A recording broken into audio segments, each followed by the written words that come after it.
ناظرین کرام السلام علیکم ورحمۃ اللہ وبرکاتہ۔ 6 فروری کو شام اور ترکی میں صبح 4:17 پر 7.8 شدت کا زلزلہ ہے۔ 7.8 شدت کا یہ زلزلہ پیر کو اعلی صبح اس وقت آیا جب لوگ سو رہے تھے۔ زلزلے کے یہ جھٹکے مرکز سے کئی سو میل تک محسوس کیے جاتے رہے۔ WHO نے ترکی اور شام میں آنے والے زلزلہ کو صدی کی بدترین آفت قرار دیا ہے۔ اقوام متحدہ نے زلزلے میں 50,000 سے زائد ہلاکتوں کے خدشہ ظاہر کیا ہے۔ ناظرین کرام، 20 فروری کو ترکی میں 6.4 شدت کا ایک اور زلزلہ آیا۔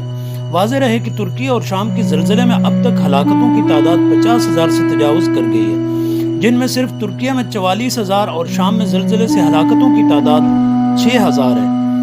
میڈیا رپورٹس کے مطابق 6 فروری کو آنے والے تباہ کن زلزلے کی شدت 7.7 تھی، جس کے بعد تقریباً 9,000 آفٹر شاکس ریکارڈ کیے جا چکے ہیں۔ ناظرین کرام، 6 فروری کو شام اور ترکی میں آنے والے زلزلے کے بعد تباہی کے مناظر ویڈیوز میں دیکھے جا سکتے ہیں۔ ناظرین کرام، اس صدی میں آنے والی قدرتی آفات کے نتیجے میں اموات کی تعداد پر سرسری نظر ڈالتے ہیں۔ 2005 میں کشمیر میں آنے والے زلزلے کے نتیجے میں 86,000 لوگ لقمہ اجل بن گئے۔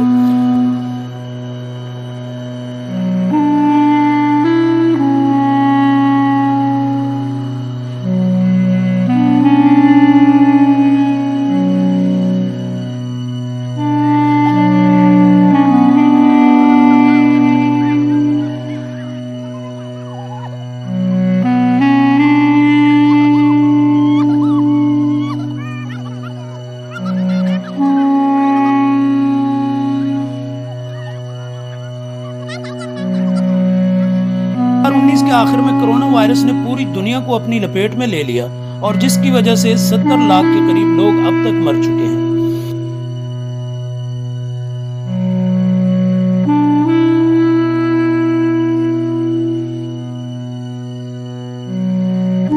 دو 2011 میں جاپان میں سونامی نامی سمندری طوفان کے سبب 20,000 کے قریب لوگ اپنی زندگی سے ہاتھ دھو بیٹھے۔ 2022 پاکستان میں آنے والا تباہ کن سیلاب بھی اپنے بعد تباہیوں کی داستان چھوڑ گیا ہے۔ ناظرین کرام، آفات کی یہ تو چند مثالیں ہیں جو ہم نے آپ کے سامنے بیان کی ہیں۔ زلزلوں کا کثرت سے آنا قرب قیامت کی نشانیوں میں سے ہے۔ زمانہ آخرت میں زلزلوں کی کثرت ہو جائے گی۔ حدیث نبوی صلی اللہ علیہ وآلہ وسلم ہے، لا تقوم الساعة حتى يقبض العلم وتكثر الزلازل۔ قیامت قائم نہ ہوگی یہاں تک کہ علم شرعی اٹھا لیا جائے اور زلزلوں کی کثرت ہو جائے۔ مسند احمد کی روایت میں ہے کہ وَبَيْنَ يَدَيِ السَّاعَةِ مَوَتَانِ شَدِيدٌ وَبَعْدَهُ سَنَوَاتُ الزَّلَازِلِ، یعنی قیامت کے قریب بہت زیادہ اموات ہوں گی اور اس کے بعد زلزلوں کے سال آئیں گے۔ نہ صرف یہ کہ زلزلوں کی کثرت ہو جائے گی بلکہ جگہ جگہ لوگ زمین میں دھسا دیے جائیں گے۔ ناظرین کرام، اب ہم اس نقطہ پر روشنی ڈالنا چاہتے ہیں کہ یہ قدرتی آفات، چاہے وہ زلزلہ سیلاب کی شکل میں ہوں یا وہ وبائی امراض کی صورت میں ہوں، کیا یہ اللہ کا عذاب ہیں جو انسانوں کے گناہوں کے نتیجہ میں آتے ہیں یا اللہ کی طرف سے آزمائش ہیں؟ قرآن و حدیث کی روشنی میں اس موضوع پر نظر ڈالتے ہیں۔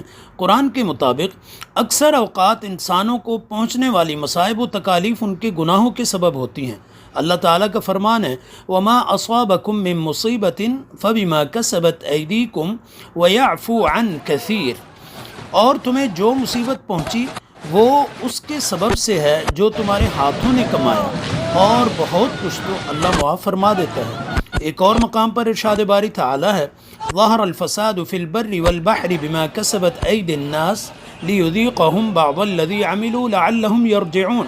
ترجمہ: خشکی اور تری میں فساد ظاہر ہو گیا ان برائیوں کی وجہ سے جو لوگوں کے ہاتھوں نے کمائیں، تاکہ انہیں ان کے بعض برے کاموں کا مزہ چکھائے تاکہ وہ باز آئیں۔ ان 2 آیات کریمہ کی روشنی میں یہ بات واضح ہوتی ہے کہ انسانوں کی بدعمالی اور رب کی نافرمانی کے سبب تباہیاں اور آفات آتی ہیں۔ حدیث میں بھی اس امر کی وضاحت ہے کہ اللہ تعالیٰ کی نافرمانی یعنی فسق و فجور، زنا، شراب نوشی، ظلم و بربریت وغیرہ، یہ وہ برے اعمال ہیں جو اللہ کے عذاب کو دعوت دیتے ہیں۔